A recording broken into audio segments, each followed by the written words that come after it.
अस्सलाम जी, welcome and welcome back to another vlog. Hope आप सब ठीक ठाक हैं। मैं भी बिल्कुल ठीक हूँ और मैंने सोचा कि अपने फ्यू डेज़ लाइफ के आपके साथ में शेयर कर लूँ।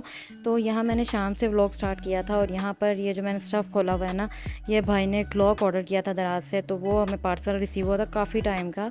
तो इसको अनपैक करके बस वॉल पर लगाने से रखा हुआ था, तो अब वो वही लगा रहे हैं। और मैं यहाँ पे देख रही थी कि एक तो हमें डिज़ाइन वो वाला रिसीव नहीं हुआ जो हमने पसंद किया हुआ था, चीज़ ही बिल्कुल डिफरेंट रिसीव हुई है। जो भाई ने पसंद किया था ना, उसका ट्री बहुत प्यारा बना हुआ था ना, तो ये वो वाली चीज़ ही नहीं है। एक तो ये डिज़ाइन बहुत डिफरेंट था और एक इसके अंदर ना 2 मून्स निकले थे। तो अब हम देख रहे थे कि इसको हमने किस तरह से डेकोरेट करना है कि ये वियर्ड भी ना लगें कि 2 मून्स इकट्ठे लगाए हुए हैं। तो इसके पीसीज हम लोग यहाँ पे कलेक्ट कर रहे थे और इसके अंदर से ये डिजिट्स निकाल दिए थे हम लोगों ने प्रेस करके। और मैं इनको बोल रही थी कि इसके डिजिट्स रख लो संभाल के, ये कहीं और पर इसको डेकोरेट करने के काम आएंगे। अब संडे था ना, तो हर संडे जो भी काम पेंडिंग होता है ना, वो फिर भाइयों से करवा लेते होते हैं जो जो चीज़ रहे। तो अब हम लोगों को ना रूम डेकोरेट करने थे, तो हाफ़ हमने इसको लगा लिया था। तो जैसे जैसे अब टाइम मिलता जाएगा ना, वैसे वैसे हम लोग घर की डेकोरेशन करना स्टार्ट करते जाएंगे। अब एक प्रॉब्लम ये भी आ रहा है कि अभी तक डेकोरेशन कोई इस वजह से भी नहीं की जा रही है कि लोड शेडिंग इतनी कोई एक्सट्रीम लेवल की हो रही है ना। सारा सारा दिन लाइट नहीं होती, 4 4 घंटे लाइट नहीं होती, 5 5 घंटे लाइट नहीं होती, और आपको पता ही नहीं होता है कि कब जाएगी लाइट और कब आनी है। तो अब ना बस हमारा ध्यान इसी चीज़ में लगा रहता है, ये चीज़ संभाल लो, ये बना लो, ये सब कर लो, ये चीज़ बांट दो, दे दो किसी को, ये ख़राब ना हो जाए, या फिर पानी जल्दी से भर लो, लाइट ना चली जाए, पानी ना चला जाए, क्योंकि फिर मोटर तो यूपीएस पे भी नहीं ना चल सकती।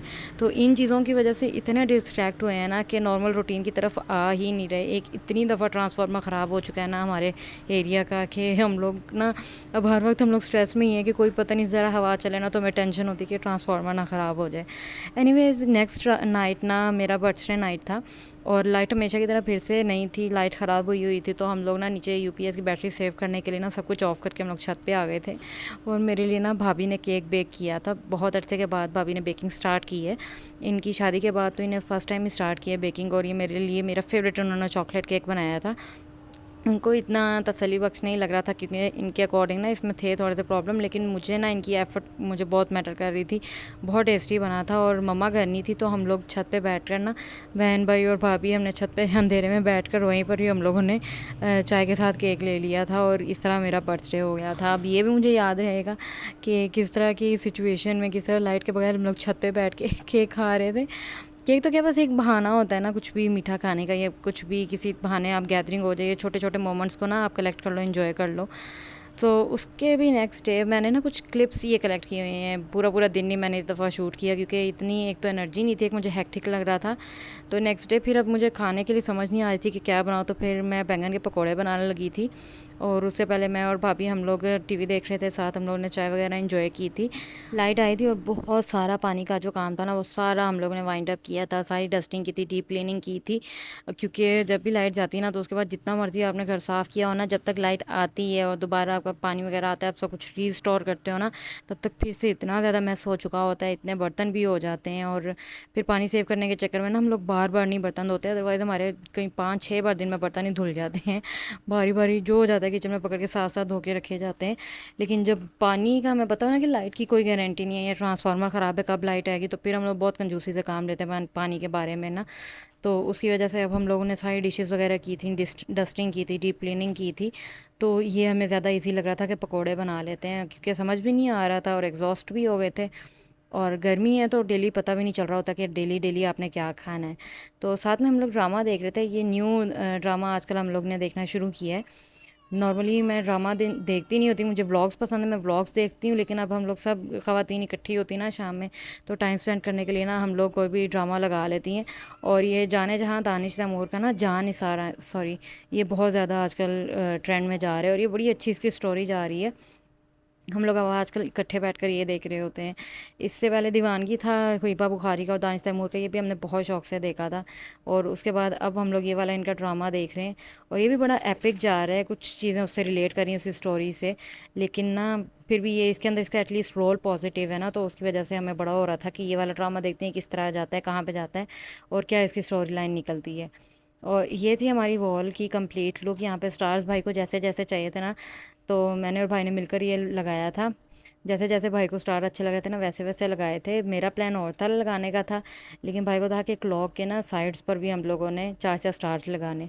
तो ये इस तरह से हम लोगों ने ना इसको डबल टेप के साथ इसको स्टिक कर दिया था, और इसका बड़ा अच्छा इंप्रेशन पड़ा था रूम में एंटर होते साथ ही।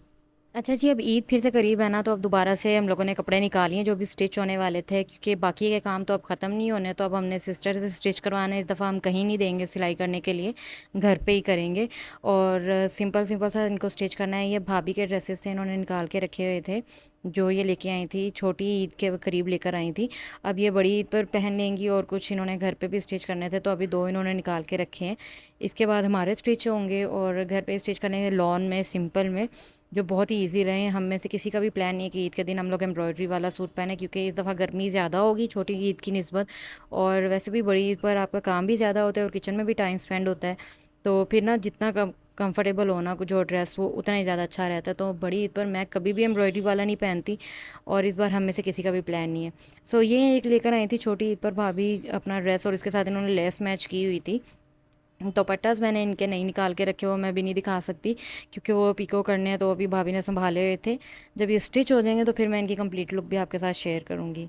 और घर में कोई बंदा हो ना सिलाई करके देने वाला, तो सच्ची बड़ी मौज होती है। आप जिस तरह का मर्ज़ी डिज़ाइन आपको पसंद आता है आप दिखा देते हो, इस तरह का बनवाने और उस तरह का आपको स्टिच करके दे देते हैं। और अल्हम्दुलिल्लाह मेरी सिस्टर के हाथ में सफाई बहुत है स्टिचिंग के मामले में ना, तो हम बहुत तसल्ली से उससे जिस तरह का भी डिज़ाइन दिल करते हैं ना, हम बता देते हैं कि इस तरह का बना दो, और फिर वो मशीन रख के बैठ जाती है। जब भी कोई भी इवेंट होता है ना, तो चाहे ओवरनाइट हम उससे स्टिच करवा लें, तो लेकिन हमें मर्ज़ी का ड्रेस पहनने को मिल जाता है सारी एम्बेलिशमेंट्स वगैरह के साथ।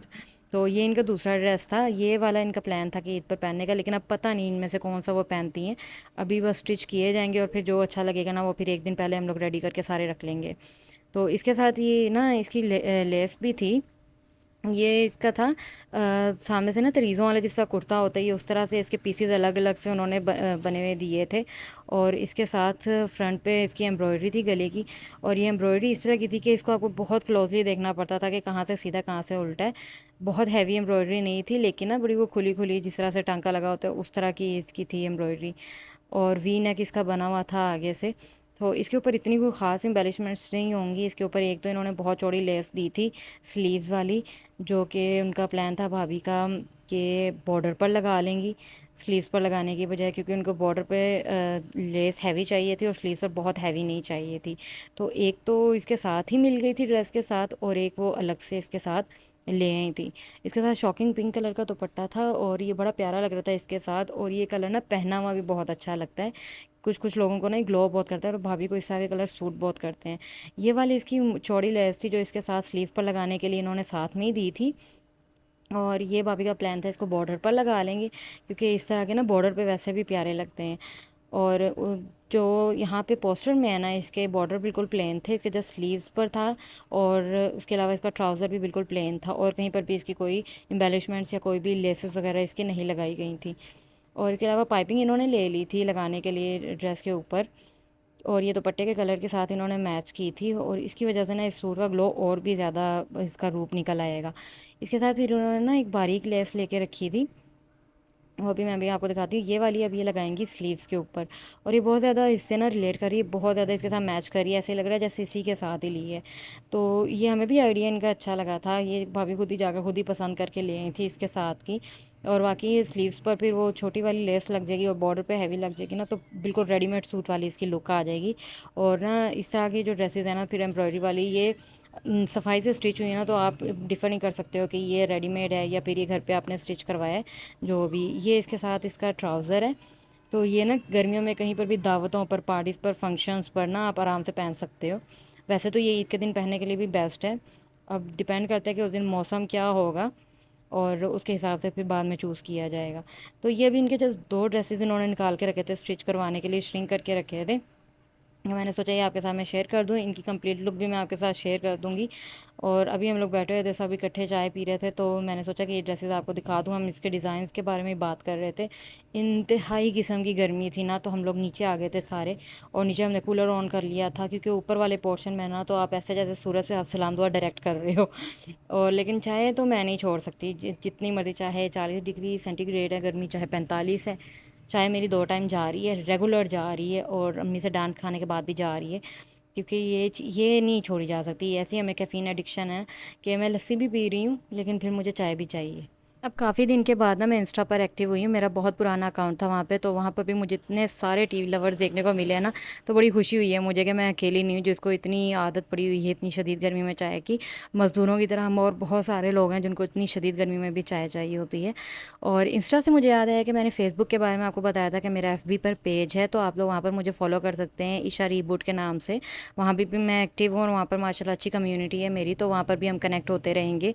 मिनी व्लॉग्स वहाँ पर भी आते रहेंगे, तो यहाँ पे मैं मेंशन कर दूँगी अपनी आईडी को, आप लोग मुझे वहाँ पे फॉलो कर सकते हैं। और ये थी मेरी आज की अपडेट। अगर आपको कुछ भी इसमें अच्छा लगा ना व्लॉग, तो लाइक कर दें वीडियो को, चैनल को कर दें subscribe. I see in the next video. Allah हाफिज़।